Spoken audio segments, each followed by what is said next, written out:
अर्पितं मधुपते स्मरतापमुग्रं निर्वापयत् परमो शीतलमाश्रयामि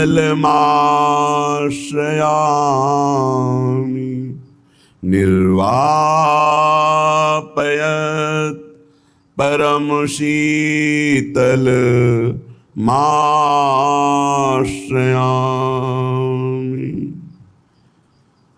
श्यामा श्याम के रंग में रंग्यो चहत ये कूल, गुण गावत नित श्याम के कैसिक परि है पूल। जो श्री श्यामा श्याम के रंग में रंगना चाहते हैं और हमारी प्रियाजू का नाम नहीं रटते, प्रियाजू की शरण में नहीं है, प्रियाजू की आराधना नहीं है, तो कह रहे प्रेम रंग में नहीं रंग सकता, चाहे वो श्याम सुंदर की स्वयं कितनी भी आराधना क्यों न कर ले। ललित किशोरी जी कह रहे ये अनुभव की बातें हैं, इसमें तर्क वितर्क नहीं, क्योंकि श्री कृष्ण के हृदय का मूर्तिमान प्रेम श्री राधा किशोरी हैं। जब तक उपासक गोरे चरणारविंद का आश्रय नहीं लेता, राधा नाम रटन नहीं करता, तब तक उसे प्रेम की प्राप्ति नहीं हो सकती।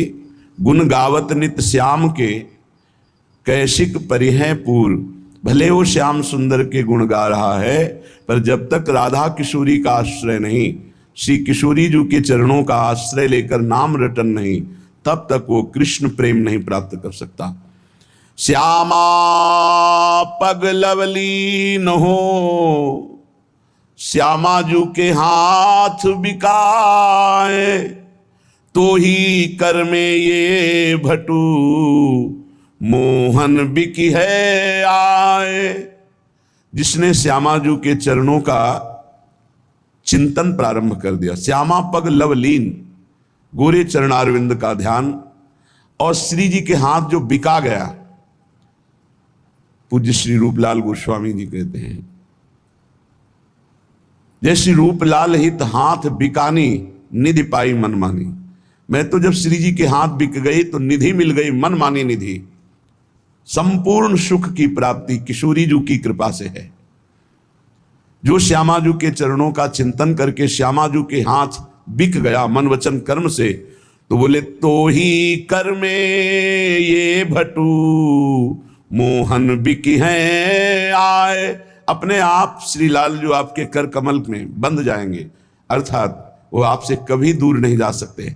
आपके हाथ में जैसे पतंग जैसे चाहो वैसे उड़ा सकते हो, यदि डोरी हाथ में है। तो यदि राधा नाम है, राधा सुमिरन है, तो पतंगो यथा त्वामन भ्राम्यमाणा। लाल जो महाराज जाएंगे कहाँ, वो तो पतंग की तरह आपके हाथ में हो जाएंगे। श्यामा जुत घन श्याम को मन में राखो ध्यान, जुगल लाल छवि द्रगन धरी यह रसिकन पहचान। श्यामाजू के नाम बल से, चरणारविंद की आराधना से ये घनश्याम विवश होकर हमारे ध्यान में आ जाते हैं। तो श्यामा श्याम का निरंतर ध्यान, निरंतर रटन, यही रसिक की पहचान है। रसिक कौन? जो श्यामा श्याम के अनुराग रंग में डूबा हुआ है। श्यामा पग दृढ़ गहु सखी, तो मिली है निश्चय श्याम, ना माने द्रग देख ले श्यामा पद बिच श्याम। जहां श्यामाजू विराजमान है वहीं श्याम है। अगर श्यामाजू नहीं तो प्रेम स्वरूप श्याम सुंदर का आप साक्षात्कार नहीं कर सकते। इसलिए श्री ललित किशोरी जी कह रहे हैं कि जब श्री वृंदावन बास मिलो सजनी, तब तीर्थ आन गए न गए। यदि वृंदावन वास हो गया तो अब और तीर्थ किसी जाने की जरूरत नहीं। विश्वास कर लो, समस्त तीर्थ तीर्थराज प्रयाग में जाकर पावन होते हैं। और तीर्थराज प्रयाग जब यहाँ 12 वर्ष के बाद कुंभ पड़ता है, तब यहाँ आकर रज में लौटते हैं, जिससे वो परम पावन हो जाते हैं। यदि वृंदावन वास मिल गया, वृंदावन दर्शन करने का सौभाग्य मिल गया, आने का मिल गया, तो अब कहीं भागने की जरूरत नहीं। हाँ, आँख अगर आपकी बहुत चंचल हो रही तो चले जाओ, अगर आँख प्यारे जो पर एकाग्र हो रही तो फिर धाम से अन्य कोई तीर्थ, अन्य कोई जगह जाने की जरूरत नहीं है, क्योंकि ये मूल है सब धामों का मूल, वृंदावन धाम। जब श्री वृंदावन वास मिलो सजनी, तब तीर्थ आन गए न गए। जब लाडली लाल को नाम लियो, तब नाम न आन ले न ले। यदि राधा नाम मिल गया, युगल नाम मिल गया, तो इससे बढ़कर कुछ नहीं, इसी में चित्तवृत्ति को जोड़ दो। यदि वृंदावन धाम दर्शन करने को, आने को, वास करने को मिल गया, तो अब किसी और तीर्थ जाने की आवश्यकता नहीं। यदि राधा नाम की महिमा सुनने को मिल गई, रटने को मिल गई, लाडली लाल की उपासना मिल गई, अब और कुछ नाम जपने की हमारी रुचि न रह जाए। रसना कटो जो अन रटो। पद पंकज किशोरी चित्त पग्यो, तब पायन आन नए न नए। यदि गोरे चरणारविंद में प्रणाम करने का अवसर मिल गया, तो अब और कहीं शीश झुकाव या न झुकाव कोई फर्क नहीं पड़ता। क्यों? क्योंकि सब चराचर जगत भगवान को नमस्कार करते हैं। और रसघन मोहन मूर्तिम विचित्र केलि महोत्सवोल्लसितम, राधा चरण विलोडित रुचिर शिखंडम हरिम वंदे। जहां मोर पिक्ष धारण करने वाले श्री लालजू महाराज मोर मुकुट पधराते हैं जिन चरणों में, वो है श्री राधा स्वामिनी के चरणारविंद। तो ललित किशोरी जी कह रहे हैं, यदि राधा चरणारविंद की शरण मिल गई, प्रणाम करने को मिल गया, तो सबका प्रणाम हो गया। जब नैन लगे मन मोहिनी सो, तब अवगुण आन भये न भये। ये सबसे बड़ी बात है। यदि नेत्र हमारे लड़ गए, मनमोहन मनमोहिनी प्यारी जो प्यारे जो से, बोले अब और कहीं नेत्र लगाने की जरूरत नहीं है, सबसे बड़ा अवगुण हो गया। मेरे नेत्र प्यारे जो में लग गए, तो अब हमें और कहीं नेत्र लड़ाने की जरूरत नहीं, नेत्र लगाने की जरूरत नहीं, कहीं कुछ और देखने की जरूरत नहीं। जब कंठ तुलसी गल में, तब मोतिन माल कहा करिवे। जब गले में तुलसी की माला धारण हो गई, तो इससे बड़ी कोई माला नहीं, ना स्वर्ण की ना मोतियों की, इसकी महिमा के बराबर कोई नहीं। गले में यदि तुलसी जी की माला बंधी हुई है और अंतिम समय आ गया, तो यमराज की फांसी उस गले में नहीं पड़ेगी जिसमें वृंदा सखी श्री तुलसी की कंठी विराजमान है। ये बड़ा सौभाग्य का विषय है। जिसका अंतःकरण मलिन है, जो तार्किक है, जो विरोधी भाव रख, वो इन भावों को नहीं समझते। सब अगर ऐसा समझ जाए तो सब मुक्त ही ना हो जाए। इसलिए बड़े भाग्यशाली हैं जिनके हृदय में श्रद्धा और विश्वास ऐसा प्रकट होता है। जब कंठ लसी तुलसी गल में, तब मोतिन माल कहा करिवे। जब चंदन रज की छाप छपी, तब और सिंगार कहा भरिवे। जब गले में तुलसी की माला, तो और फिर मोतियों की माला, स्वर्ण की माला है। आप आश्चर्य मानिए, भगवत चरणारविंद का आश्रय कितना प्रबल होता है। एक एक स्वर्ण आभूषण में भाई भाई में झगड़ा हो जाता है, और अपने सब श्रृंगार स्वर्ण के न्यौछावर कर दिए, नहीं पहनना, गले में तुलसी माला और रज धारण कर ली। ऐसे कितने उपासक जिन्होंने सर्वस्व त्याग कर दिया, रस और तुलसी माला धारण करने पर कभी आभूषण नहीं धारण किए। जब कंठ लसी तुलसी गल में, तब मोतिन माल कहा करिवे। जब चंदन रज की छाप छपी, तब और सिंगार कहा भरिवे।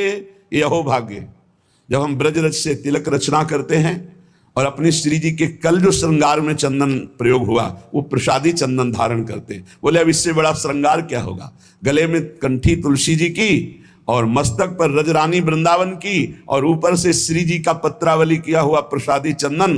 तो जब चंदन रज की छाप छपी, तब और सिंगार कहा भरिवे। जब लाडली लाल की ओर ढरे, तब और की ओर कहा ढरिवे। जब हरिजू की कृपा हो गई, गुरुजू की कृपा हो गई, और हमें लाडली लाल का मार्ग मिल गया, तो अब और कोई मार्ग मुझे नहीं चलना। जब नागरी नंद किशोर धरे उर, और को ध्यान कहा धरिवे। जब नागरी श्री प्रियाजू और नव किशोर श्री लालजू, जब ये हमारे ध्यान का विषय है, तो और कोई ध्यान नहीं धरना। जब गौर किशोर की आस भई, तब हासनि लोक कहा डरिवे, जब श्री वृंदावन आए डरे, तो प्राणहु जाए कहा डरिवे। जब लाडली लाल के लिए हमने अपना जीवन दे दिया तो अब हंसी कोई हमारी करे, उपहास करे, निंदा करे, इसकी कोई परवाह नहीं। और जब वृंदावन में आकर पड़ गए तो अब प्राण भी निकल जाए, अब कोई परवाह नहीं, धाम नहीं छोड़ सकते। ये बहुत सुंदर बात, निष्ठा। जब वृंदावन वास मिला तो हमें और किसी तीर्थ जाने की जरूरत नहीं। जब लाडली लाल का नाम मिल गया, राधा नाम मिल गया, तो अब हमारी रसना अनन्य होकर इसी को रटेगी। जब गोरे किशोरी की चरणारविंद का चिंतन करने का सौभाग्य मिला तो अब और कोई चिंतन नहीं। जब नयन लड़ गए प्रिया प्रीतम से तो फिर इससे बड़ा गुण अब कोई नहीं, अब किसी और की तरफ नयन नहीं लड़ाएंगे। जब गले में तुलसी की माला धारण कर ली तो अब स्वर्ण के आभूषण और मोतियों की माला किसी काम की नहीं। जब रज और चंदन की छाप लगा ली तो इससे बड़ा और कोई श्रृंगार नहीं। जब लाडली लाल का मार्ग मिल गया तो इससे बड़ा कोई मार्ग नहीं। जब नागरी नंद किशोर का ध्यान धर रहे तो इससे बड़ा कोई ध्यान नहीं। जब गौर किशोर की आस हुई तब चाहे उपहास करो, निंदा करो, अपमान करो, अब हम हटने वाले नहीं। जैसी हरिवंश डरो काके डर होनाहीन मति काची, मैं सच्ची मति वाला हूं, कच्ची मति वाला नहीं। अब वृंदावन में जब आकर के पड़ गया जीवन के लिए तो अब चाहे जितना कष्ट हो, प्राण क्यों ना निकल जाए, वृंदावन नहीं छोड़ेंगे। उपासक की ऐसी जब निष्ठा हो तब प्रेम रस जागृत हो। श्रीपाद प्रबोधानंद जी कह रहे हैं कि वृंदावन में कैसे वास करे, जो बड़े बड़े मुक्त पुरुषों के लिए भी दुर्लभ है। मुक्तान प्रत्यपि कर चिन्ह ददति संदर्शनम शुद्धया, रीत्यानो शुक नारदादिभिरपि प्राप्तांग संगामना। जो जीवन मुक्त महापुरुष हैं उनके भी ध्यान में ना आने वाले प्रिया प्रीतम जिस वृंदावन में खेलते हैं, ये वृंदावन सहित प्रिया प्रीतम, ये बड़े बड़े जीवन मुक्तों के भी ध्यान में नहीं आते। मुनिमन ध्यान धरत नहीं पावत। श्री शुक नारदादि महापुरुष जिनके लीला चरित्र का गायन करते पर श्री अंग सेवा में नहीं। ऐसे प्रिया प्रीतम का यह निज महल, ऐसे प्रिया प्रीतम के चरण चिन्हों से चिन्हित ये भूमि, यहां जो वास करते हैं तो शास्त्री कृष्ण पदाब्ज भक्ति रहा श्रीधाम वृंदावने, यम कंचित प्रतिकामुकी ततितो भावेन वम भ्रम्यते। यहां लालसा से युक्त होकर प्रेम लक्षणा भक्ति घूमती रहती है। कौन मुझे स्वीकार करेगा? जिसके हृदय में जरा भी प्रेम लक्षणा भक्ति की चाह है तो हृदय से आलिंगन करके उसके हृदय में समा जाती है। ये वृंदावन की महिमा। यहां भक्ति आलिंगन करने के लिए भाव से युक्त होकर भ्रमण करती रहती प्रेम लक्षणा भक्ति। जो कोई उपासक प्रेम लक्षणा भक्ति की आकांक्षा करता है, ये प्रेम लक्षणा भक्ति उसके हृदय में विराजमान हो जाती है। जिस प्रेम लक्षणा भक्ति के प्रभाव से अत्यंत दुर्लभ महापुरुषों के लिए भी श्री जी की श्री अंग सेवा का अधिकार प्राप्त होता है। ऐसे वृंदावन में यदि आपको वास मिल गया है या आप यहां आए हैं तो कैसे रहें? एक दिन, 2 दिन या आजीवन?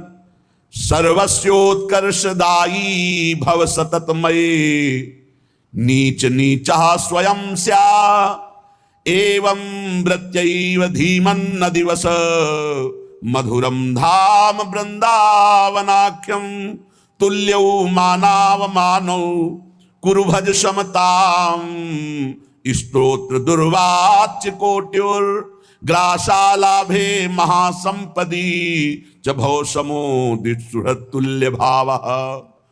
यदि इस श्लोक की रहनी से वृंदावन में रहा जाए तो निश्चित प्रियालाल के प्रेम की प्राप्ति हो जाएगी। प्रेम लक्षणा भक्ति यहां आलिंगन करने के लिए कामुकी होकर, यम कंचित प्रतिकामुकी ततहितो भावेन वम भ्रम्यते, वो भ्रमण करती है कि कोई मुझे स्वीकार कर ले। यहां फिरे स्वार्थ अपने भजन गए फिरे बाह। यहां प्रेम लक्षणा भक्ति आलिंगन करने के लिए कामुकी होकर भ्रमण करती है कि कोई वृंदावनवासी मुझे स्वीकार कर ले। पर यहां रहना कैसे, ये खास बात है। अगर रहनी ठीक है तो बहुत जल्दी आपका काम बन जाएगा। बहुत पावर है, भागवतिक शक्ति से संपन्न ये भूमि है। इसमें थोड़ा भजन भी बहुत उन्नति प्रदान करता है। पर इसमें रहना कैसे, बस ये रहनी में चूक हो जाती है। सर्वस्योत्कर्षदायी भाव सततमय नीच नीचा स्वयं स्यात्, अपने को सबसे नीचात नीच होकर के वृंदावन वास करना है, अपने को सबसे नीच मानना है।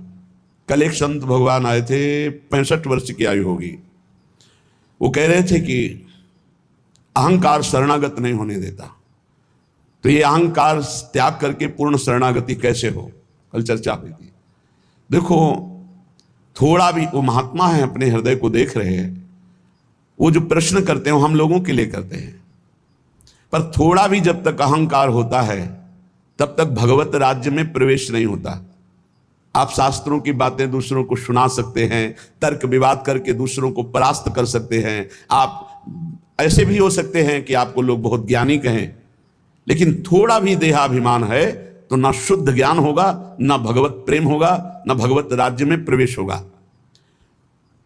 वृंदावन इह विधि बसय तजकै सब अभिमान, तृणते नीचो आपको जाने सोई जान। हमारा वैष्णव सिद्धांत है तृणादपि सुनीचेन।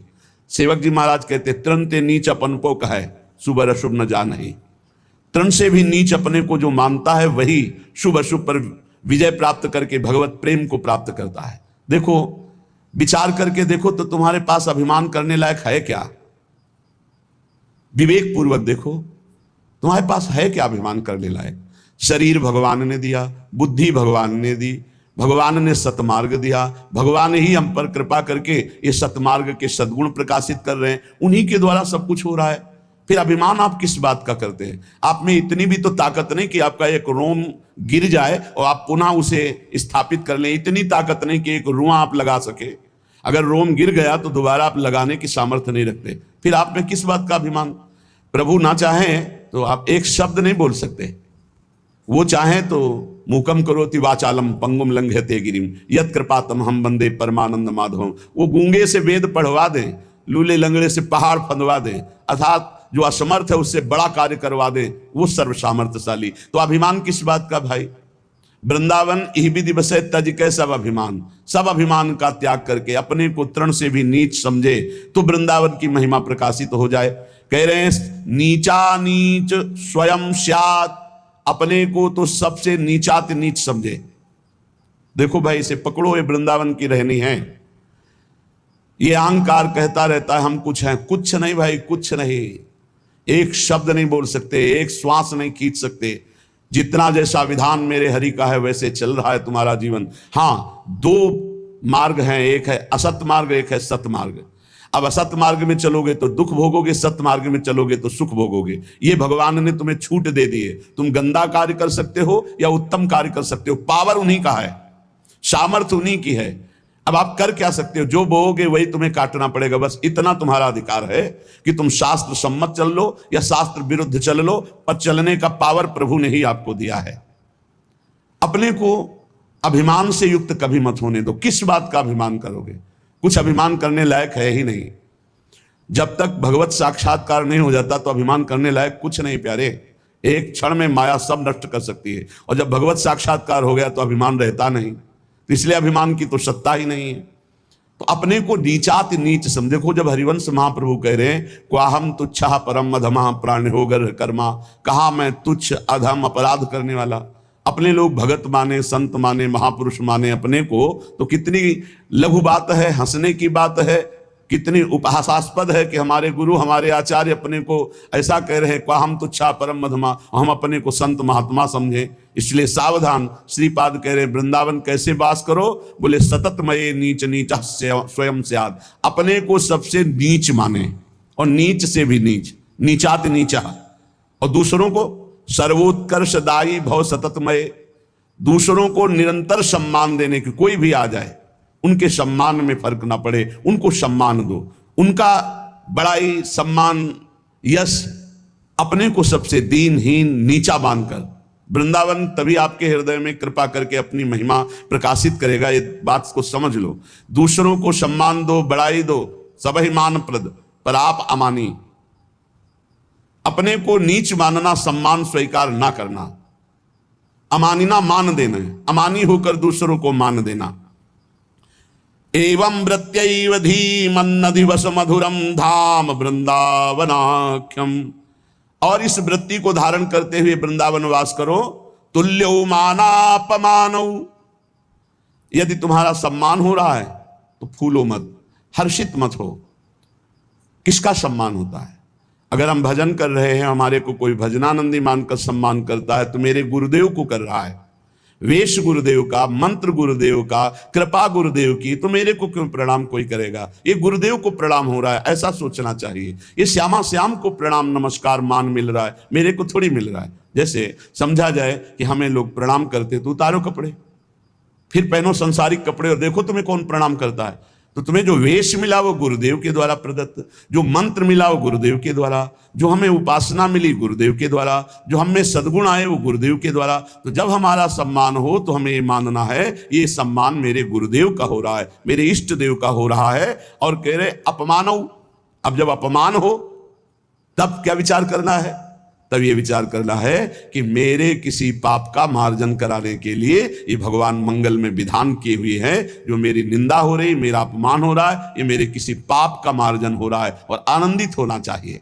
विचार के द्वारा हम मान और अपमान में ना फंसे। ये विवेक एक ऐसी महान शक्ति है जो हमको बचा लेती है मान अपमान से। विवेक जागृत हो जाए सत्संग के द्वारा, शास्त्र स्वाध्याय के द्वारा, गुरुजनों के वचनों पर श्रद्धा विश्वास करने से विवेक जागृत हो जाता है। और जहां विवेक हुआ वो हमें मान अपमान से बचा लेता है। देखो, अगर गलती हो जाती है तो मेरे से, अगर अच्छाई है तो मेरे गुरुदेव की। ये उपासक सच्चे मार्ग में जो चलता है उसके हृदय की गति होती है। गुण तुम्हार समुझे निज दोषा, अगर गलती हो गई तो मेरा अपराध है, अगर अच्छाई बन गई तो मेरे गुरुदेव भगवान, मेरे इष्ट देव की कृपा। ऐसे ही सम्मान हो रहा तो इष्ट देव गुरुदेव का, और अपमान हो रहा तो मैंने कोई गलती की है पूर्व में, उसका प्रायश्चित हो रहा है। इसमें तर्क वितर्क की जरूरत नहीं, ये परमार्थ है। श्रद्धा और विश्वास से चलो, लाभ प्राप्त हो जाएगा। मान और अपमान में हम बराबर अपने हृदय को समान रख पावे, हमारे हृदय का आनंद, हृदय का भगवत चिंतन न छूटने पावे, न मान में न अपमान में। तुल्यौ मानावमानौ कुरुभज सतताम स्त्रोत दुर्वाच कोट्यौ।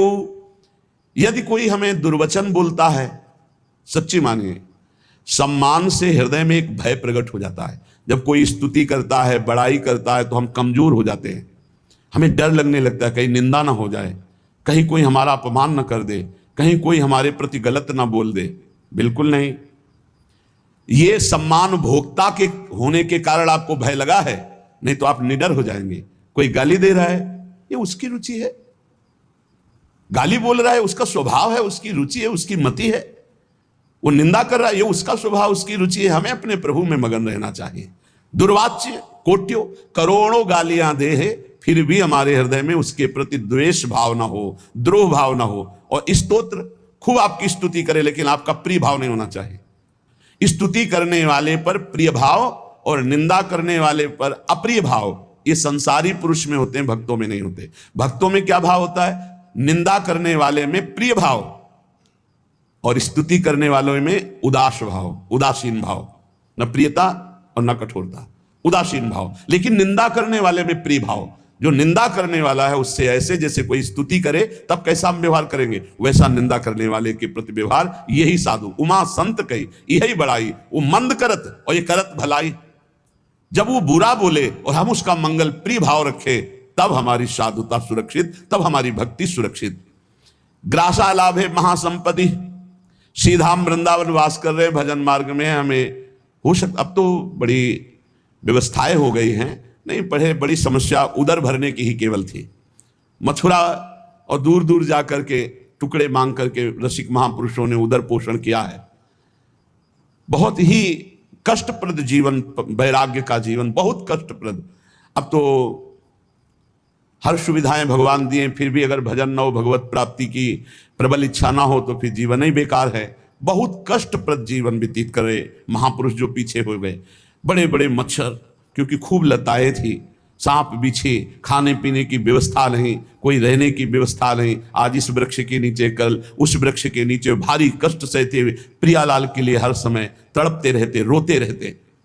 तो आज तो हमें भगवान ने बहुत सुविधा दे दी, ना भूख का चिंतन करने की, ना वास की चिंतन की, ना वस्त्र के चिंतन की, ना औषधि के चिंतन, सब व्यवस्था प्रभु की। अब अगर भजन ना हुआ, भगवत चिंतन ना हुआ तो फिर धिक्कार है जीवन को।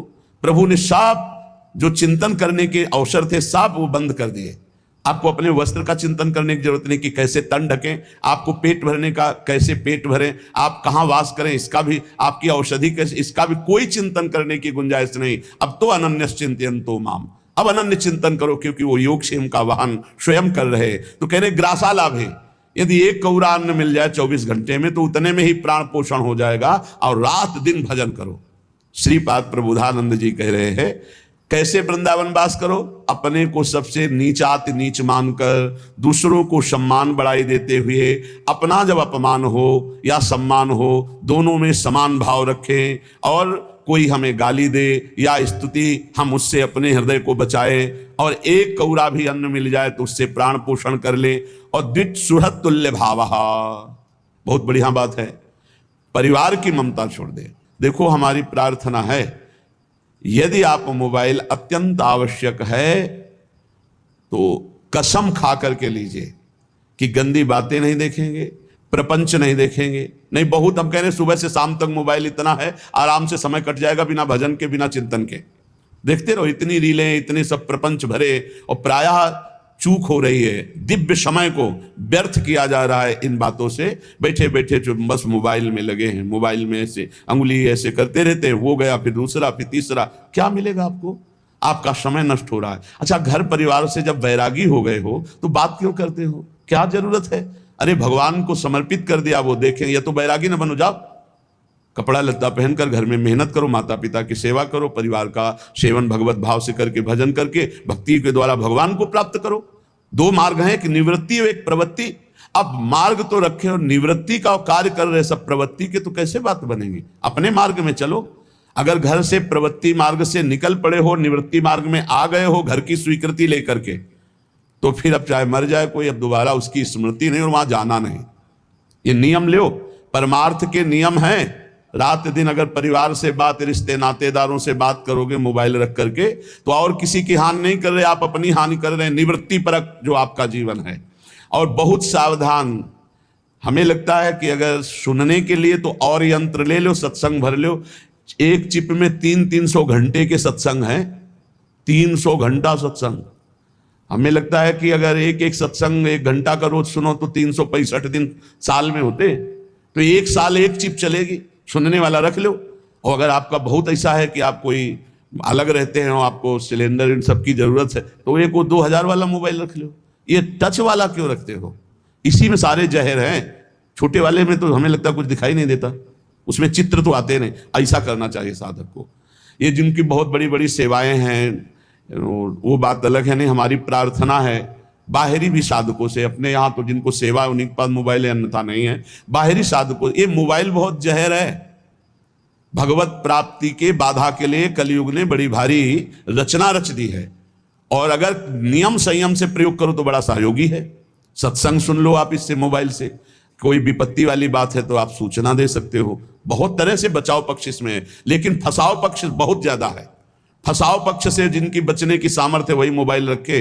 साधक तो बिल्कुल जहर समझे, मार देगा भैया, बिल्कुल मार देगा, बिल्कुल मार देगा। हर समय हम देखते हैं, चाहे छोटा बच्चा हो चाहे बड़ा हो, एकांत बैठे चल भी रहे हैं तो कान में बटन से लगे रहते हैं और बात करते, घूम रहे जैसे ना बात करते, और समय बर्बाद कर रहा है, और खोदे चला जा रहा है संसार की बातें। और क्या, राधे राधे मेन बात कर लो, काट के रख दो भजन, आओ कान में लगाए बस, और समय बर्बाद मत करो। यहां कह रहे हैं कि द्वित सुहृद तुल्य भाव।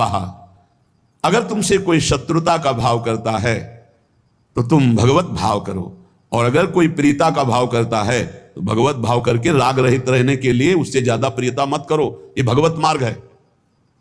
घर परिवार वालों से तो प्रभु यदि निवृत्ति मार्ग में हो तो भूल जाओ कि तुम कहां पैदा हुए थे। इसलिए उपासक बहुत सावधान, हमारी बात मान लेना। यदि निवृत्ति मार्ग में चले हो तो परिवार से संबंध छोड़ दो, पैसे का बल छोड़ दो, किसी से दोस्ती मत करो, शत्रुता तो किसी से भूल के मत करो।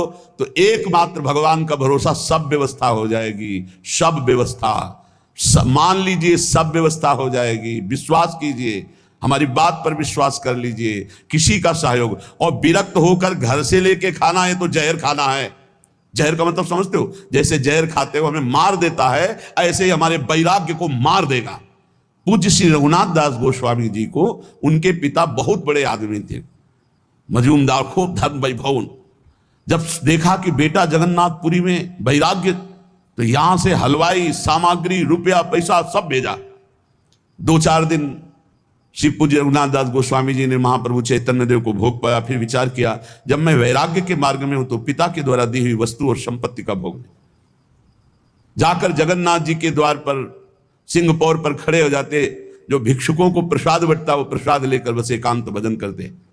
कुछ दिन बाद वो भी छोड़ दिया था, एक क्षेत्र से ले आते, कुछ दिन बाद वो भी छोड़ दिया। जो प्रसाद गायों को डाल दिया जाता, गायें छक जाती, ना पाती, वो रात्रि में बीन के लाते और धोकर उससे उदर पोषण करके खूब भजन में रहते। हमें महापुरुषों के चरित्रों से पता चलता है कि विरक्त को अपने परिवार के दिए हुए धन के द्वारा अपना भरण पोषण नहीं करना चाहिए, बैरागी को भगवत आश्रित रहना चाहिए। अब दूसरा पक्ष, ये श्रीधाम वृंदावन है।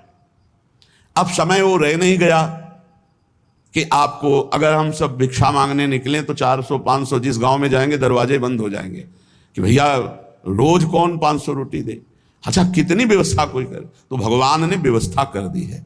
अब जिनके पूरे परिवार विरक्त हैं, पत्नी पुत्र बेटा बेटी सब, अब वो अपने संपत्ति को लेकर वृंदावन आए, अपना मकान खरीदे, अपना खा पी रहे, भजन कर रहे, बढ़िया है।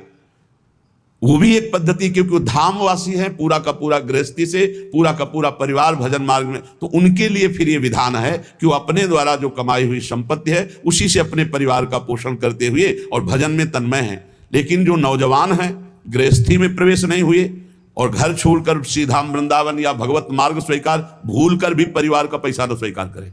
समझ रहे हो, हमने दो भाव यहां प्रकट किए। जो एक गृहस्थी पूरा का पूरा परिवार विरक्त होकर रह रहा है, वो अपनी कमाई के द्वारा मकान खरीदा, वास की व्यवस्था, भोजन की व्यवस्था, पूरा परिवार भजन में लगा है, प्रणाम है, अच्छा है, चलो। धाम के कारण। और जो गृहस्थी में नहीं गए और विरक्त होकर, उनको परिवार का दाना नहीं खाना चाहिए। मांगो, भगवद आश्रित रहो आकाश वृत्ति से, या जैसे तुम्हारा जीवन केवल भगवद आश्रित रहो। अपने सुहृद जनों के द्वारा दी हुई सुविधाएं स्वीकार करने से भगवद आश्रय में बाधा पड़ जाती है। विरक्त होकर के द्विज सुहृद तुल्य भाव, शत्रु में मित्र में समान भाव, परिवार वालों से दूरी बना करके, दोनों भाव बता दिए, उसमें प्रश्न करने की जरूरत नहीं कि आप हमसे फिर कहने लगे कि अब हम तो आपकी उस आज्ञा का पालन कर रहे हैं कि अब तो परिवार का नहीं, आपका पूरा परिवार विरक्त है, तो जो माता पिता ने संपत्ति कमाई उससे जो भरण पोषण उससे कीजिए और बिल्कुल एकांत सेवन करते हुए भजन कीजिए। लेकिन जिन्होंने ब्याह नहीं किया, गृहस्थी में नहीं गए, विरक्त भाव में आए, उनके लिए बिल्कुल सख्त शासन। एक पैसे कभी परिवार से नहीं, कभी नहीं, कोई संबंध परिवार से नहीं, तो आपके परिवार का भी कल्याण हो जाएगा, क्योंकि आप निवृत्ति मार्ग के प्रतीक है। कांतत्वन्मात्र संच्छादित विकृततम स्त्री मया मेध्य पिंडम थुत्कुर्वार्थान अनर्थान विमर्श श्रुत सुहृदान धवान विद्धिबंधान कष्टम मिष्टान्न पानादि सुभज वसनाद्विज्वलत्वे त्रपेथाः सर्वेषां शिष्य भृत्यादि वदति विनतोध्यासस्व वृंदावनम भोः। यदि आपको वृंदावन वास मिल गया है तो अब जो है काम आदि भोगों पर शासन वृत्ति राखिए। वनवास कर रहे हो, सावधान हो जाओ। श्रीपाद करे कांतत्वं मात्र संच्छादित विकृततम स्त्री मया मेध्य पिंडम। ये जो स्त्री पुरुष शरीर है, ये मांस आदि से बने हुए हैं, इसमें कोई सुख कहीं नहीं है। ये केवल भ्रमात्मक कामादि दोष उत्पन्न होने के कारण परस्पर आकर्षण, और ऐसा लगता है ये सुख है। श्रीपाद कह रहे हैं इस अपवित्र देह से घृणा कर ले अपने, कहीं सुख नहीं। कैसा भगवान का विचित्र खेल बना हुआ है कि परस्पर आकर्षण है, आकर्षण कहाँ स्थानों में है वो सब देख रहे हो। श्रीपाद कह रहे यदि वृंदावन वास मिला है तो थोड़ा विचार करके इस कामादि दोष से रहित होगे, तभी तो प्रेम प्रकाशित होगा। जहां काम होता है वहां प्रेम नहीं, जहां प्रेम होता है वहां काम नहीं। अर्था अनर्थान, रुपया पैसा के लिए व्याकुल हो जाना, व्यवस्था में चित्तवृत्ति जोड़ देना, प्रिया प्रीतम से चिंतन हटा देना है बहुत बड़ा अनर्थान, ये नाश का कारण बनता है। सहज स्वभाव में हमारी चिंतन वृत्ति भगवदाकार रहे प्रिया प्रीतम में, और जैसे वो रखे, महलों में राखो चाहे झोपड़ी में बांध।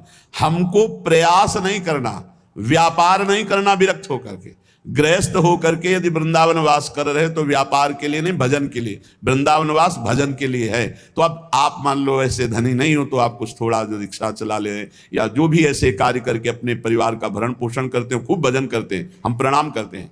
लेकिन यदि आपके पास खाने पीने की व्यवस्था है, आप विरक्त हैं, फिर आप व्यापार करते हैं, तो अनर्थान, परिणाम में वो अनर्थ ही पैदा करेगा, देख लेना। जो संत शास्त्र गुरुजन कहते हैं वो परिणाम को बोलते हैं, परिणाम को। परिणाम ही हमारे जीवन का परम लक्ष्य है। तो परिणाम क्या होना चाहिए? प्रिया प्रीतम की प्रीति, प्रिया प्रीतम के लिए तड़पना, प्रिया प्रीतम की प्राप्ति के लिए रोना। लेकिन हमारी वृत्ति यदि अर्थ में, तो अर्थ में सबसे बड़ा दोष यह है कि वो संख्या पे वृत्ति चली जाती है। अब 10 लाख हो गए, अब 10.5 लाख हो गए, अब 11 लाख हो, ऐसे चिंतन करते करते वो मर जाता है और संख्या बढ़ाता रहता है मरते समय तक। ये संख्या बढ़ाने की बहुत बड़ी दोष वृत्ति, अनर्थ वृत्ति इस अर्थ में है, वो चित्त को लुभायमान कर लेता है। और इतना लुभायमान कर लेता है कि गोस्वामी जी ने ऐसा ही मांगा, लोभी जिम प्रिय दाम तिम रघुनाथ निरंतर प्रिय लागो मोहि नाम। 2 बातों में, जैसे कामी नारी प्यारी जिम, तैसे लोभी जिम प्रिय दाम। यहां कहने कांत तुंग मात्र संचादित विकृततम स्त्री बयामेद्य पिंडम। तुम्हारे शरीर या अन्य शरीर की तरफ जो आकर्षण कुछ नहीं है, चमड़ी चिकनी और गंदगी भरी हुई है। काहे को व्यर्थ में अपने जीवन को वृंदावन में अपवित्र करते हो, नष्ट कर रहे हो।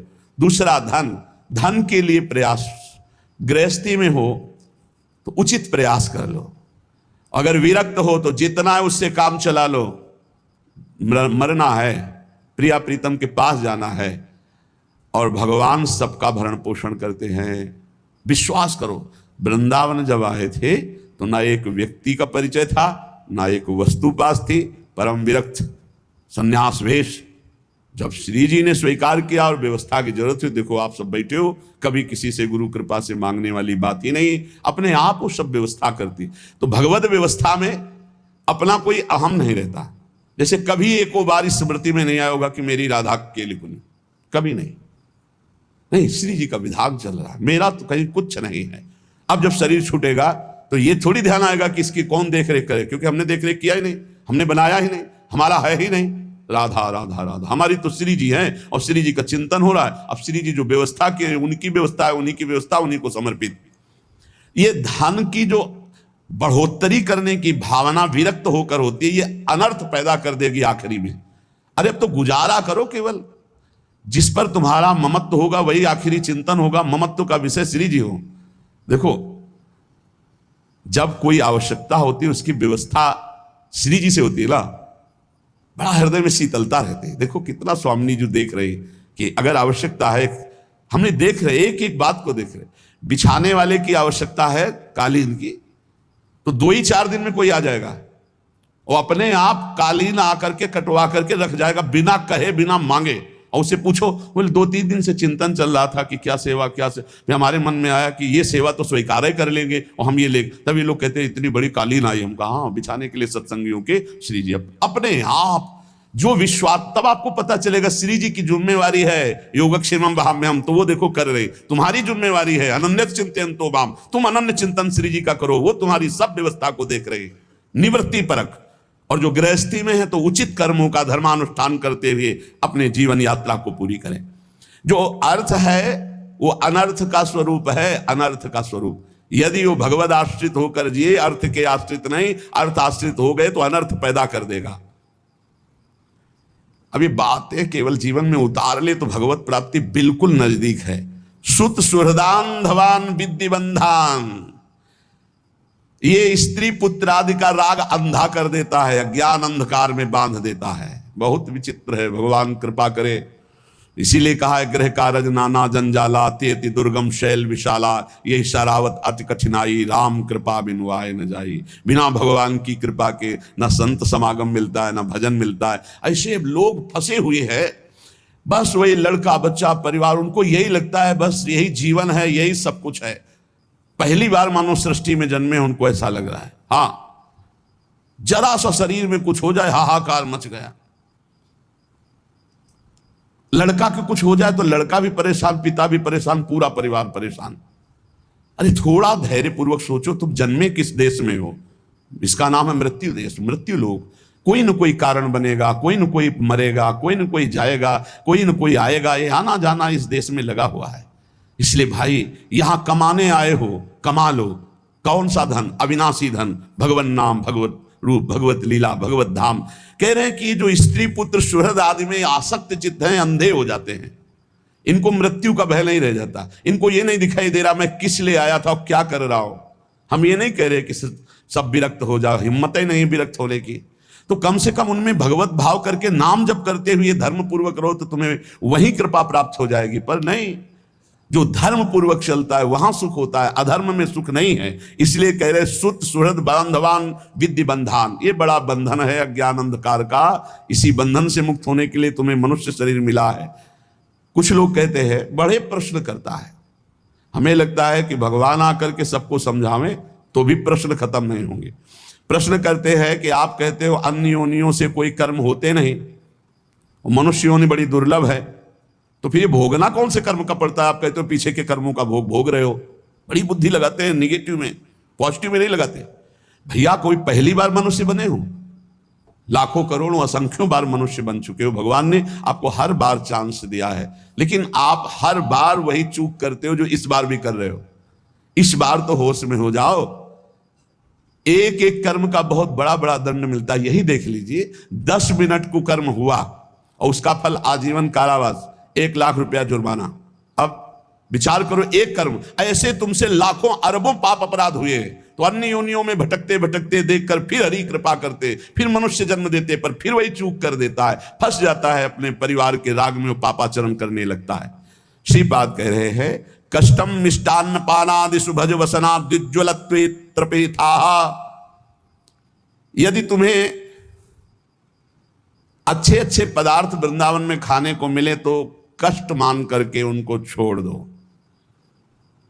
क्योंकि ये भजन नहीं होने देंगे, अच्छे पदार्थ नहीं होने देंगे, डंडा चलवाएंगे, एक दूसरे की खोपड़ी फुरवाएंगे। जब तुम्हारा अर्थ पे बुद्धि रहेगी, स्वादिष्ट अन्न पे बुद्धि रहेगी, हम आपको सच्ची कहते हैं, जो अर्थ पे बुद्धि रखते हैं विरक्त होकर, वो घर पैसे भेजते हैं। क्योंकि पैसा जब एकत्रित होगा, सुख सामग्री एकत्रित होगी, तो वो घर ले जाने, क्योंकि वही राग है, प्रभु से तो अनुराग है नहीं। और कुछ ऐसे हैं जिनका प्रभु से अनुराग है, तो हमने देखा बिहारी जी के दरवाजे पे बैठ के वो पद गाया करते थे।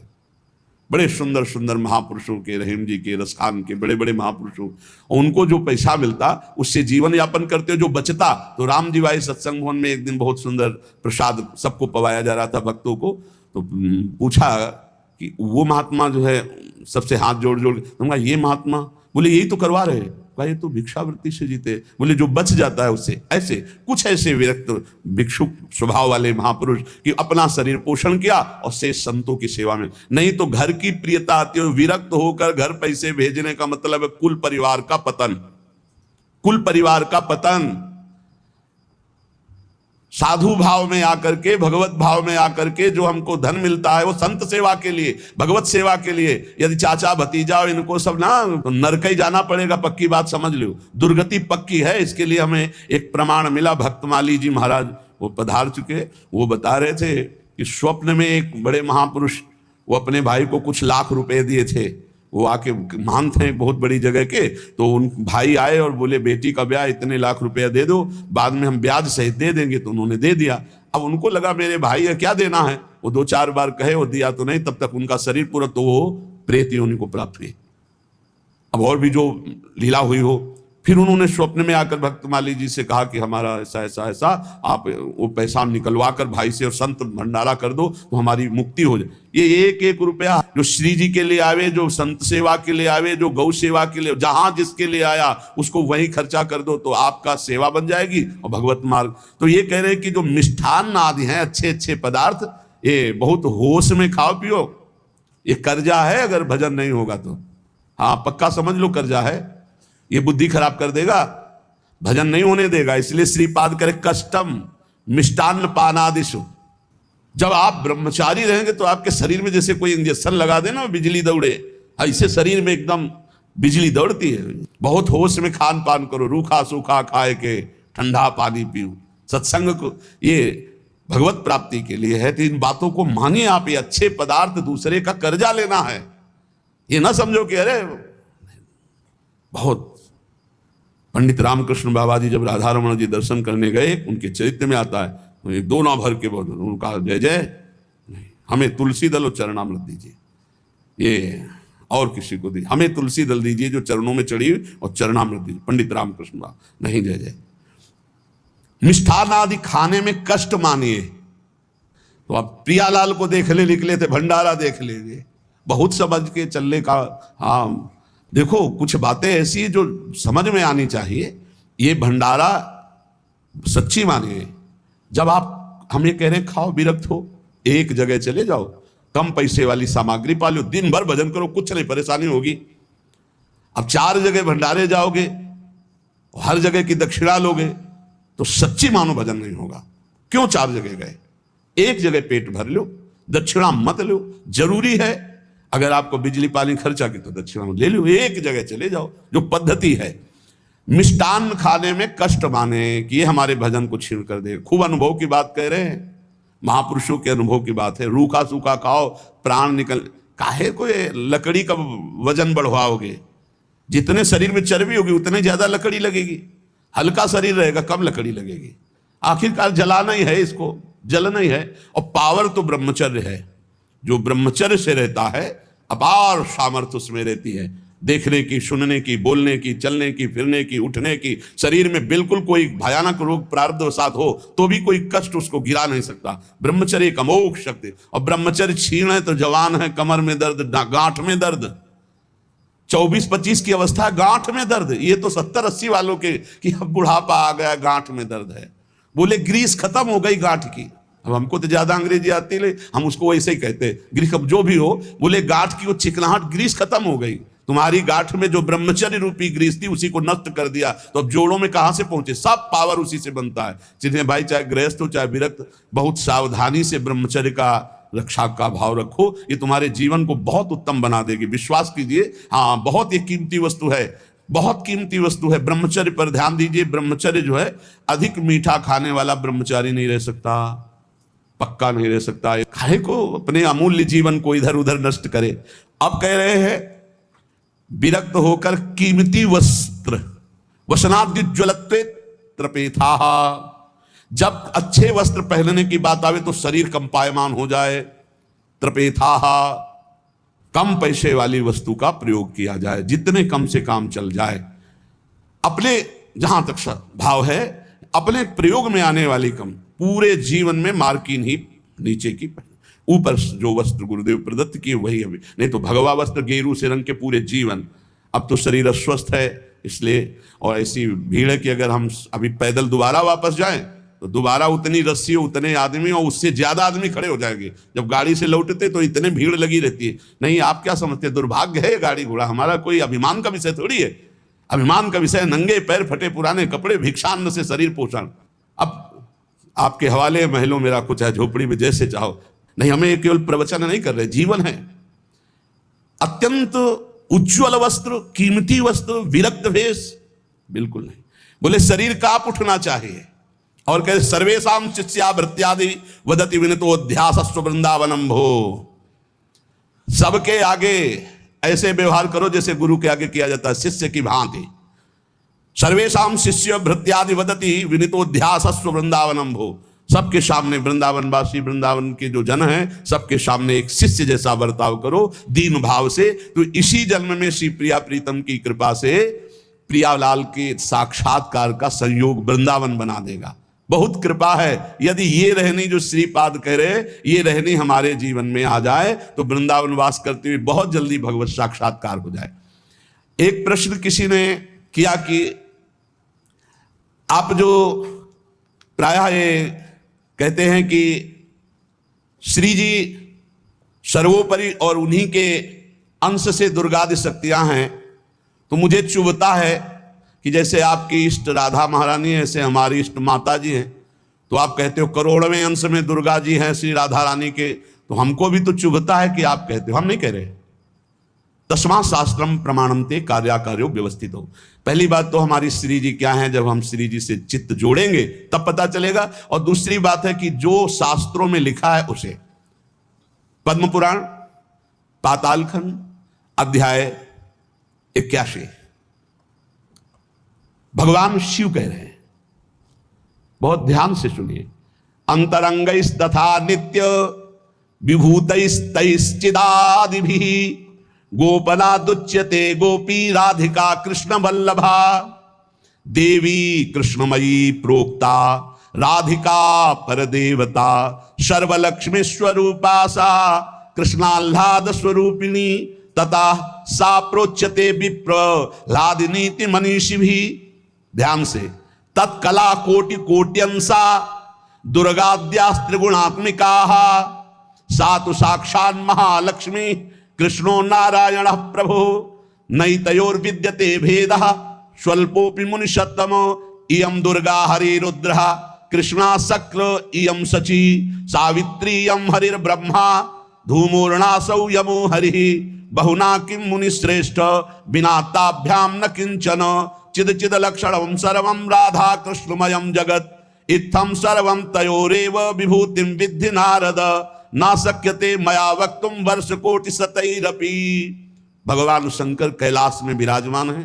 देवर्षि नारद जी शनकादि बड़े बड़े महापुरुषों की सभा लगी हुई, उस सभा में कह रहे हैं, नारद जी को संबोधन करके भगवान शिव कह रहे हैं, नारद जी ये जो श्री कृष्ण प्रिया राधा है,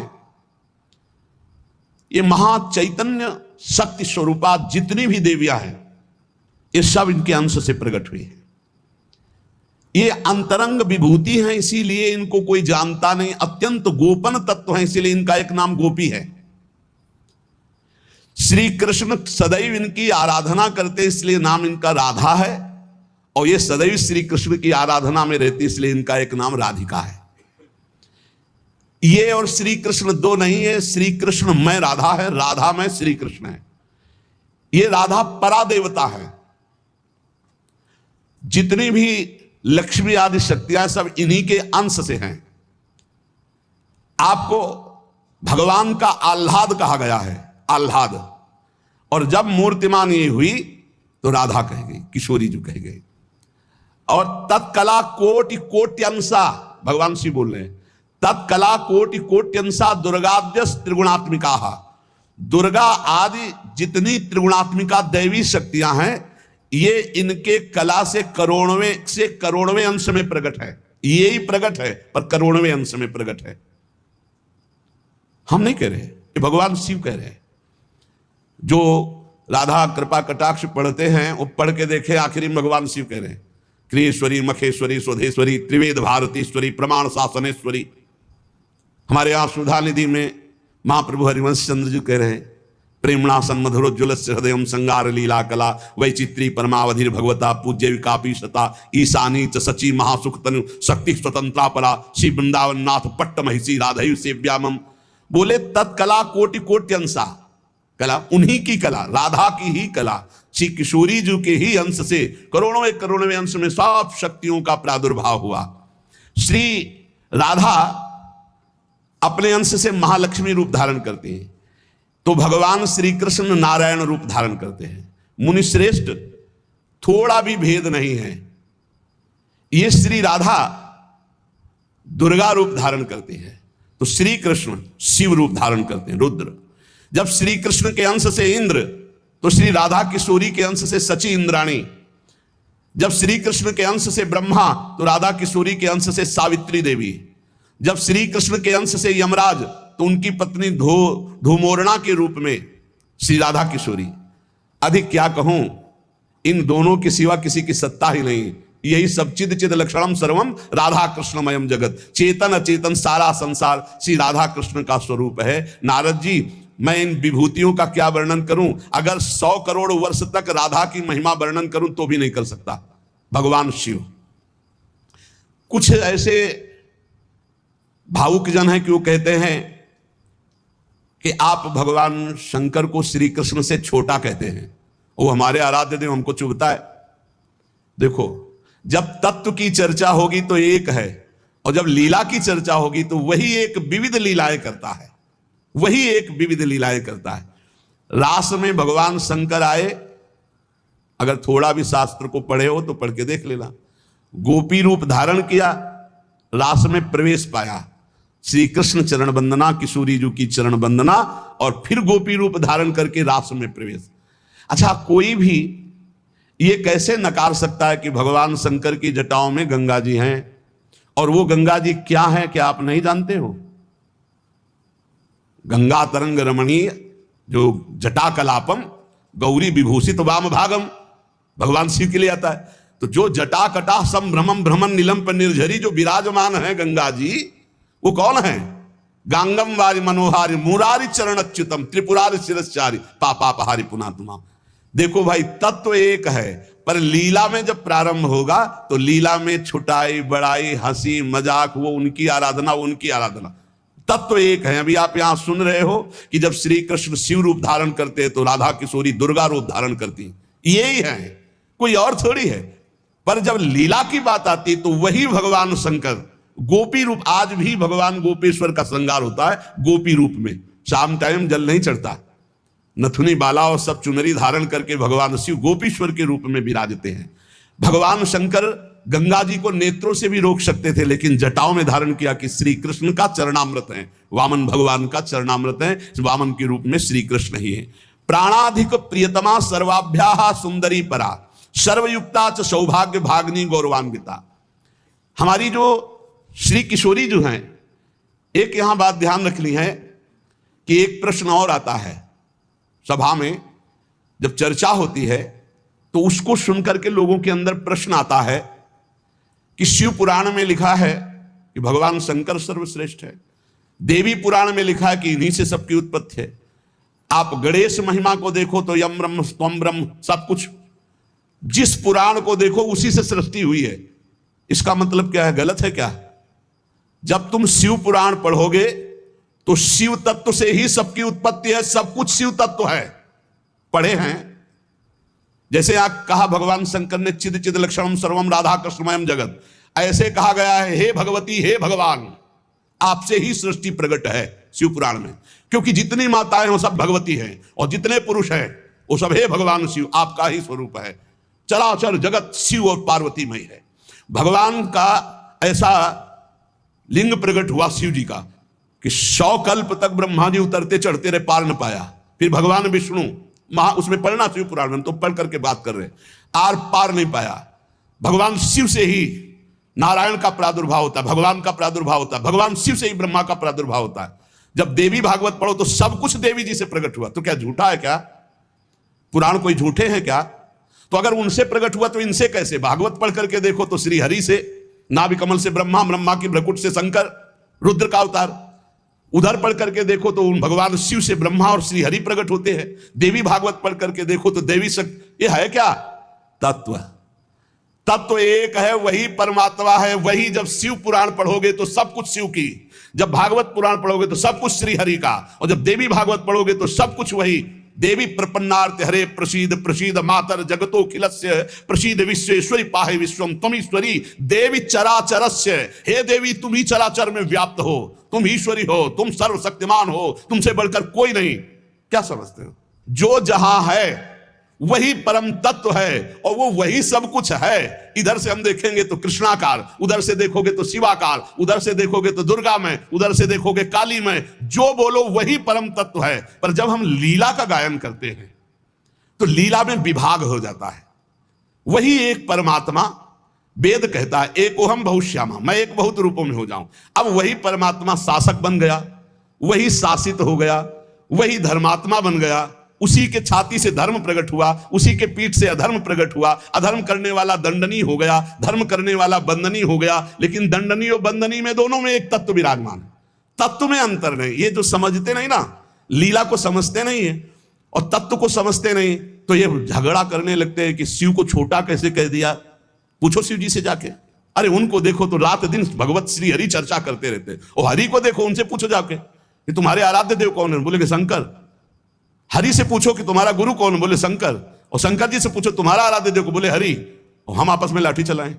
अरे वो एक है, वो एक है, वो अनेक है, अनेक होते हुए भी एक है, एक होते हुए भी अनेक है। इस बात को समझो। जब देवी भागवत, तो देवी ही सब कुछ है, देवी के ही अंश से राधा है, समझिए आप। जब हम वृंदावन से बोलेंगे तो राधा के अंश से देवी है, जब आप शिव पुराण से बोलेंगे तो शिव के अंश से हरि है, और जब भागवत पुराण से बोलेंगे तो हरि के अंश से शिव है। आप इस बात को समझिए। जब लीला का बात, लीला प्रसंग आएगी तो उसमें भेद हो जाते हैं। जैसे ब्रह्म ऋषियों ने विचार किया कि इन 3 महान भगवत स्वरूपों में कौन सबसे बड़ा है। क्या उन ब्रह्म ऋषियों को पता नहीं कि हरि ही ब्रह्मा है, ब्रह्मा हरि ही शिव है? शिव ब्रह्मा और हरि में किंचित मात्र भेद नहीं। स्वयं भगवान बोले मैं ही हर हूं, मैं ही विधि हूं, मैं ही हरि रूप हूं। जगह जगह वर्णन है। लेकिन जब भृगु जी परीक्षा के लिए गए तो ब्रह्मा जी के सामने जाके ऐसे खड़े हो गए। यह अभद्रता है गुरुजनों के सामने ऐसे खड़े होना, ऐसे नहीं खड़े हुआ जाता, यह अभद्रता कही जाती। गुरुजनों के सामने सावधानी पूर्वक हाथ जोड़कर या बहुत नम्र ऐसे। अब वो गए और ऐसे खड़े हो गए। ब्रह्मा जी ने कहा तो सभा की मर्यादा के विरुद्ध है, पर भृगु जी उनके पुत्र हैं, थोड़ा गुस्सा आया पर शांत रहे। शंकर जी के पास गए, बोले आओ भाई, बहुत दिनों बाद आगमन हुआ भृगु जी से। बोले हम तुम्हारे गले नहीं लगते हैं, परम पवित्र रहते हैं। उठाया त्रिशूल उन्होंने हमको। भृगु जी शांत होकर के वहां और भगवान हरि के पास गए, सैया में पड़े हुए थे, सीधे लात मारी जाके, सीधे छाती पे लात। भगवान उठे और कहा मुझे पता नहीं था आप आ रहे हो, नहीं आपकी अगवानी करता। और चरण दाबने लगे, बोले आपके चरण बहुत कोमल है, मेरी छाती बहुत कठोर, कहीं चोट तो नहीं लग गई। और आज के बाद जब जब अवतार भी लेंगे तब तक आपका भृगु चरण चिन्ह ये हमारे छाती पे बना रहेगा, ये हमारा बड़ा सौभाग्य हो। आंसू आ गए भृगु जी के। अब आप क्या कहेंगे? कोई छोटा बड़ा नहीं। जब लीला होती है और एक ही तत्व है तो रंगमंच पर वही सब रूप धारण किए, जगन नाटक वैभवा, इस बात को सब। पर जब हम किशोरी जी की बात कहेंगे तो किशोरी जी के अंश से सब शक्तियां हैं। और जब आप दुर्गा की बात करें तो आपको वहां से दिखाई देगा किशोरी जी दुर्गा जी के अंश है, क्योंकि इधर से अंश वो, उधर से अंश वो उनकी अंशी, वो उनकी अंशी, कोई अंतर नहीं। इधर से हम बोलेंगे श्री कृष्ण के अंश से शिव, और जब शिव पुराण में पढ़ोगे तो शिव जी के अंश से श्री कृष्ण। अब इसमें संशय थोड़ी, क्योंकि वही एक तत्व है, विविध प्रकार से लीला कर रहा है। इसलिए भ्रम का तो ध्यान छोड़ दो, भ्रम छोड़ दो। जब जब जैसा अवसर आया वही रूप धारण किए तत्व विराज। पर जब लीला की चर्चा होगी तो माधुर्य रस में ऐश्वर्य का प्रवेश नहीं, भगवान के ऐश्वर्य का प्रवेश नहीं। तो और ऐश्वर्य शक्तियों की तो बात जाने दो। कभी आपको कोई भी शास्त्र मिला हो कि ब्रज में सुदर्शन चक्र का प्रयोग भगवान ने किया या प्रवेश हुआ, तो हमें बताना। कभी दिव्य वैभव का प्रयोग, क्योंकि ये माधुर्य का क्षेत्र है, ये जो ब्रज है ये वात्सल्य माधुर्य। कभी सुदर्शन चक्र से ब्रज में किसी को मारा हो, मुझे तो याद नहीं है। आप लोगों को कोई याद आवे तो हमको भी बता देना, क्योंकि अभी तक तो नहीं पढ़ा है। आगे अगर किसी को लगे, दूध पीते हुए पूतना को मारा, प्रवेश करके अघासुर को मारा, फाड़ के बकासुर को फेंक दिया, और उसका पैर पकड़ के धेनुकासुर को मारा। बस यही थप्पड़ घूसा इसी से पहुंचा दिया है। ना तो कौमोदकी गदा आई है, ना प्रभु की तलवार आई है, ना यहां सुदर्शन चक्र आया है, ना यहां दारुक सारथी रथ लेके आया है। ये ऐश्वर्य नहीं, ये प्रेम देश है। ऐश्वर्य का प्रवेश नहीं है यहां। और जहां कहीं ऐश्वर्य का कुछ दिग्दर्शन कराना चाहा तो वहां वात्सल्य ने डांट लगा दी है। जैसे मुख में जब मिट्टी खाई हो ऐश्वर्य दिखाना शुरू किया तो वात्सल्य ने डांटा है, यहां नहीं। तो तुरंत मैया को लगा है मेरी आंखों का दोष कोई है, ये तो मेरा लाला है, ऐश्वर्य का। अब जब निकुंज की बात आती है तो इसमें तो बिल्कुल ऐश्वर्य का प्रवेश नहीं है। ब्रज में तो आप थोड़ा ऐश्वर्य की झलक दिखा दिए, अंतर ध्यान हो गए, लेकिन निकुंज में कहीं नहीं कि अंतर ध्यान की लीला एक बार भी हुई हो। निकुंज में बताना पूरे वाणियों को पढ़ करके। अब जो निकुंज रस है इसमें कहीं वर्णन नहीं है कि अष्टभुजा का प्रवेश है या षोडश भुजा का। हमारी ही श्री जी सब अंशों से है, लेकिन ऐश्वर्य रूप नहीं, ये महामाधुर्य रूप है। इसी महामाधुर्य की महिमा की हम उपासना करते तो हमारे लिए हमारा उपास्य देव सर्वश्रेष्ठ है। और जब उपास्य देव की सर्वश्रेष्ठता की लीला में देखते हैं तब ये वर्णन आता है कि अनंत शक्तियां, देखो भगवान शिव ने स्वयं वर्णन किया कि ये जो अनंत शक्तियां तत्कला कोटि कोट्यंशा दुर्गाद्यस्त्र गुणात्मिका। अब देखिए वही प्रभु है शक्ति, वही है शक्तिमान, किंचन मात्र अंतर नहीं। लेकिन प्रभु आदेश करते हैं कि मैं अब अवतार लेने जा रहा हूं, भागवत में पढ़ के देख लेना। तुम हे महाशक्ति बलराम जी का आकर्षण करके रोहिणी के गर्भ में डालो और मैं स्वयं अवतार लो। तुम जाकर नंद बाबा के यहां कन्या रूप से पूरी लीला पढ़ के देख लो। और नाम चामुंडा, कुष्मांडा, दुर्गा आदि तुम्हारे विविध नाम भगवान ने रखे और तुम सबकी कामना पूर्ण करने वाली होगी। जाओ मेरा आदेश है, ऐसा करो। भगवान ने आदेश किया, शक्ति कार्य कर रही। भगवान की प्राप्ति के लिए उसी शक्ति की आराधना कात्यायनी रूप से गोपिकाएं करते हैं कि मुझे श्री कृष्ण पति रूप में प्राप्त हो। उसी शक्ति की आराधना सीता जी गौरी पूजन करती है। और सीता जी कौन है? काल रात्रि निश्चर कुल केरी, महाकाल रात्रि स्वरूपा उनको गोस्वामी जी ने कहा। काल रात्रि निश्चर कुल केरी, जय सीता पर प्रीति घनेरी। ये नहीं समझ रहा रावण की साक्षात इसका काल पधारा है। ये काल रात्रि महाशक्ति स्वरूप चाट जाएंगे, कुछ नहीं बचेगा लंका में। ये दुष्ट जिनके प्रति विरोध भाव कर रहा है कौन है? वही गौरी है और वही गोरी है, वही महाशक्ति है और वही सीता जी है। अब आप समझिए, आदि शक्ति जय जग उपजाया, सीता जी गौरी पूजन कर रहे हैं। गौरी जी खसी माल मूर्ति मुस्कानी, जाओ मनुजा हिराचियो मिली सोबर साध सुंदर साव। तो सीता जी कौन है? मनुष्य रूपा को भगवान राम कह रहे। आदि शक्ति जय जग उपजाया, सो अवतरी मोरिया माया। अरे कोई भेद नहीं, कहीं भेद नहीं, पर जब लीला की बात करेंगे तब लीला में भेद दिखाई दे रहा है कि सीता जी गौरी जी का पूजन कर रहे हैं, उनसे वरदान प्राप्त कर रही है। और भगवान प्रिया सती को संशय हो जाता है। लीला भेद देखो कि ये राम जी कैसे सच्चिदानंद में, जब हे खग हे मृग हे मधुकर श्रेणी, पूरा प्रसंग पढ़ करके देखो आप। और है कौन? या देवी सर्वभूतेषु बुद्धि रूपेण संस्थिता। जब लीला में देखोगे तो तत्व की बात भूलना पड़ेगा, तभी स्वाद आएगा। और जब तत्व देखोगे तो शांत रस आएगा। ये दास्य वात्सल्य सख्य, ये रसों का स्वाद नहीं मिल पाएगा। उसमें एक ही तत्व है, तो समझ में आ रहा है वही तत्व है। जब लीला में देखोगे तो आपको वही तत्व परशुराम है, वही तत्व राम जी है। लेकिन राम जी के आगे परशुराम जी घुटने टेक कर जय जय जय रघुकुल केतु, भृगुपति गए तपहि बने हेतु। ये समझना होगा। ये जो आजकल के नए बच्चे ना, ये तर्क वितर्क शुरू कर देते हैं। लीला में तर्क वितर्क नहीं होता है, तत्व में एक ही वस्तु है। तत्व की जब बात करोगे तो आप क्या समझते हो? कितने दिन से तुम दुर्गा जी की उपासना करते हो? बचपन से आराधना, और पूरी अम्मा मान के, पूरी जैसे अपनी अम्मा, पूरा आसक्ति अम्मा, आद्या शक्ति दुर्गा, और पिता भगवान शिव। तुम समझते नहीं हो, जहां हमें भेजा है उस तत्व को, जो समझाया उस तत्व से बोल रहे। तुम उसको दो पक्ष में ले रहे हो। तुम्हारे को क्या पता कि महादेव जी मुझे कितना प्यार करते हैं, भगवती कितना प्यार करती है, हम भगवती अम्बा और महादेव जी से कितना प्यार करते हैं। तत्व को समझिए। राधा तत्व सर्वत्र व्याप्त तत्व है, चिद चिद लक्षणम सर्वम राधा कृष्णमयम जगत। पर जब लीला में स्वरूप राधा जी का जो है वो कहीं त्रिभुवन में कहीं नहीं है, क्योंकि महामाधुर्य रस प्रेम स्वरूपा है, जिनकी आराधना स्वयं श्री कृष्ण करते, और जिन श्री कृष्ण की आराधना भगवान शंकर शनकादि ब्रह्मादि सब करते। ये हमारे उपास्य देव है। और जब आप अपने उपास्य देव के विषय में जैसे बोले कि श्री कृष्ण जिनके सेवक हैं ऐसे महादेव, कोई परेशानी नहीं। श्री कृष्ण जिनके सेवक हैं ऐसे महादेव, क्योंकि हमें पता है कि तुम जो बोल रहे हो वो सत्य बोल रहे हो, क्योंकि वैसे ही उस तत्व को देखा जाता है। ये तत्व है ही ऐसा कि हम जिस भावना से जैसे देखें वैसे दिखाई देगा। जब हम गणेश स्तोत्र पढ़ते हैं तो सब कुछ गणेश जी बने हुए हैं। जब राम स्तोत्र तो सब कुछ राम, जब कृष्ण सब कुछ कृष्ण, जब नरसिंह तो सब कुछ नरसिंह, जब वाराह तो सब कुछ वाराह, वही बने हुए, दूसरा कोई नहीं। इसमें हमें कोई संशय नहीं है। तुम्हें कितना ज्ञान है? उनके पति हैं शिव ज्ञान समुद्र, वो कह रहे हैं, हम तुम्हें पूरा परिचय के साथ बता रहे। पद्म पुराण पाताल खंड अध्याय 81, उसमें कह रहे तत्कला कोटि कोट्यंसा दुर्गाद्यास त्रिगुणात्मिका। कभी रास का स्वाद लिया है? रास का स्वाद लेना है तो ब्रज रस में। इसी यही तो वृंदावन की लीला, मत समझो गुरु को चीला, यहाँ ऋषि मुनि गए हार जपे जा राधे राधे। ऋषि मुनि गए हार जपे जा राधे राधे। प्रियालाल हैं प्रियालाल,